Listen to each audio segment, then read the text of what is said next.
درود به همه دوستان به کانال امام هشتم خوش اومدید. امروز اومدیم بازار سرشور که نزدیک حرمه و امیدوارم که از این ویدیو خوشتون اومده باشه. ممنون میشم ازتون که لایک و سابسکرایب کنید. خیلی ممنون از شما. سپاس.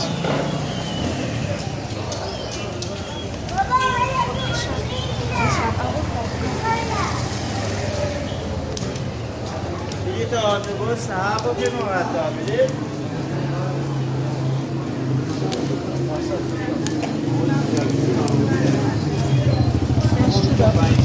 ما اینا جشن ده تعطیلی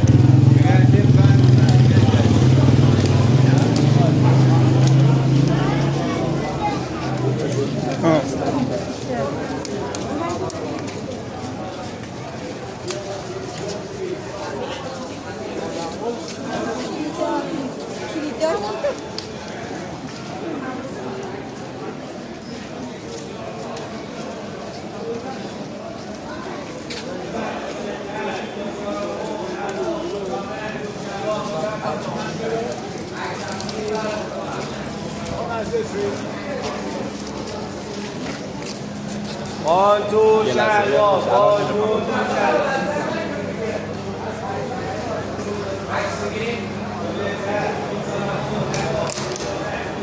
بیا داداش بیا برای صحبت بدم نره این سالا رو میگرم بیرون شروع کنه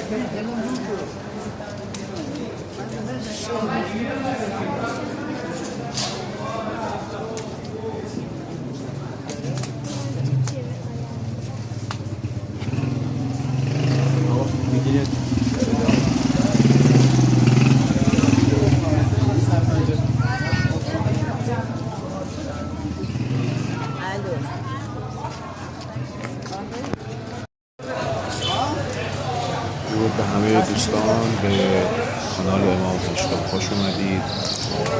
امروز اومدیم بازار سرشور که نزدیک حرمه و امیدوارم که از این ویدیو خوشتون اومده باشه. ممنون میشم ازتون که لایک و سابسکرایب کنید. خیلی ممنون از شما. سپاس.